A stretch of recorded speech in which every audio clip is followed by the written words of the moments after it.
What is up, ladies and gentlemen? It is a gorgeous day today. I'm just heading into the office, and today we're going to talk about prenuptial agreements, because this is an important part of your life and business. And let's be honest, when you're getting into a marriage, let's be honest, perfectly honest, like, let's just call a spade here.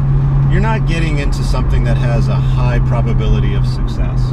50% of first marriages can fail, and up to 70-75% of second marriages end up in divorce. And whether you are aware of it or not, if you are aware of it, you can definitely relate. But there is a complete, there's like scorched earth left behind in some divorces, where guys are just completely taken to the cleaners and they lose all of their shit. And there are stories of men that have completely like lost it and filed for bankruptcy, or just like left the country or killed themselves. So I think it's important that we talk about this agreement, which does come into use, and I'm speaking from experience here. I was married and divorced.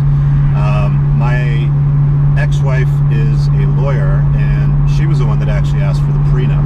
But let's talk about when you want a prenuptial agreement if you're going to get married, because there's times where you don't need it, and there's times where you absolutely have to have it.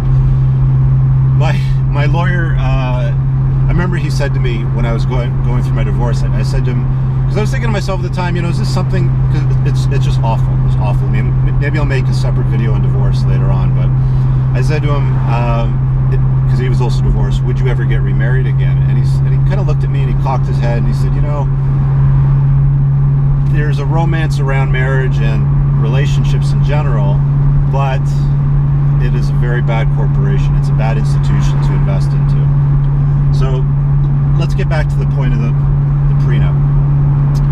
If and when you're going to want to have one. If both of you are, let's say you're at a starting point in your life, you're at a zero, okay? You're at a starting point in life, you don't have any assets, you haven't bought a house, you don't have a business, you don't have anything. You both make roughly the same amount of money and the same sort of assets.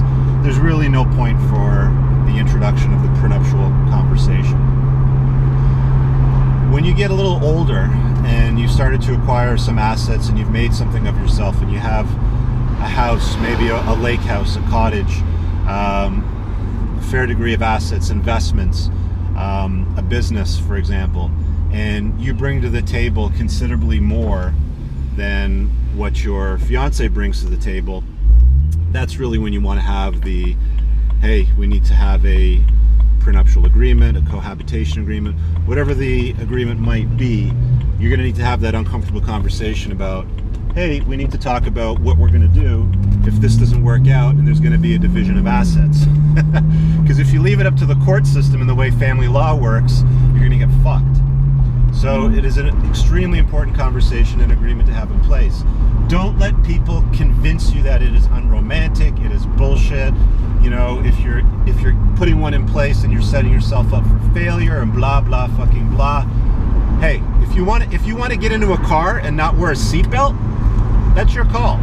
I prefer to get into a car and wear a seatbelt, and the chances of me getting into an accident are way less driving a car than it is getting into a marriage and having a bad outcome or an accident there.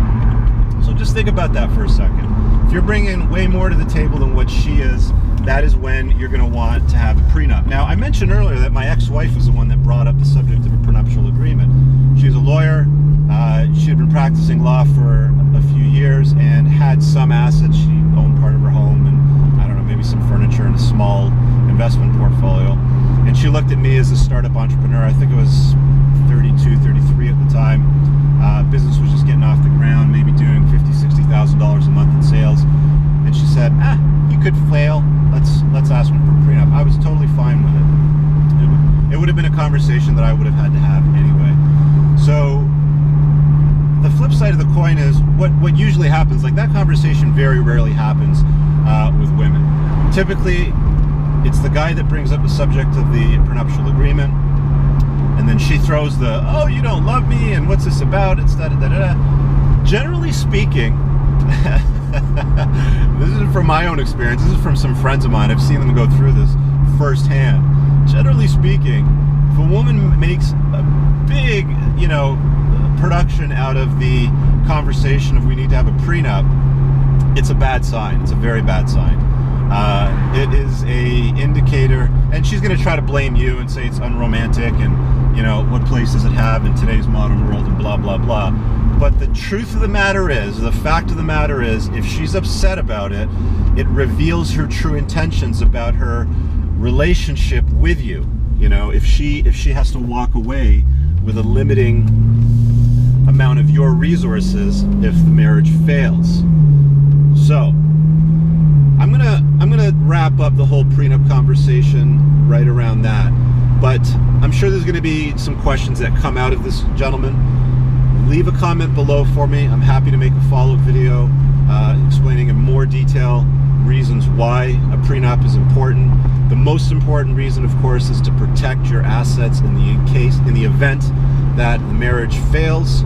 Same reason why I'm wearing a seatbelt. I want to protect my ass in case I get in an accident. That's why the car has 57 airbags and a seatbelt and rollover protection and all that stuff.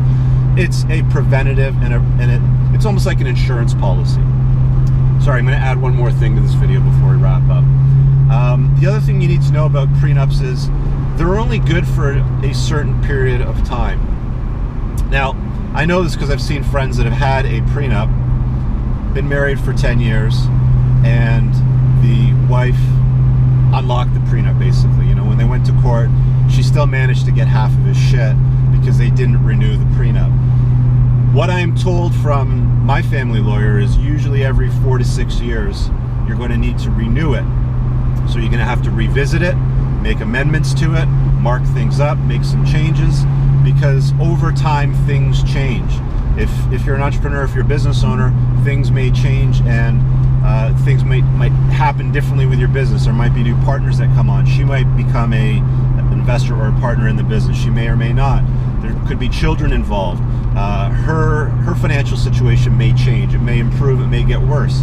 So for you to be able to rely on a prenuptial agreement well into the future, 5, 10, 15 years into a marriage, you do have to renew it. You do have to update it. You have to revisit it. And again, you'll have to have that uncomfortable conversation about cleaning it up and modernizing it to what's relevant in today's world.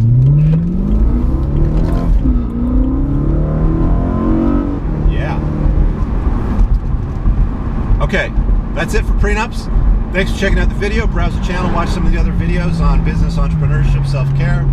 I hope you're enjoying this stuff. Subscribe to it. Give it a thumbs up if you liked it. We'll talk to you guys later. Peace.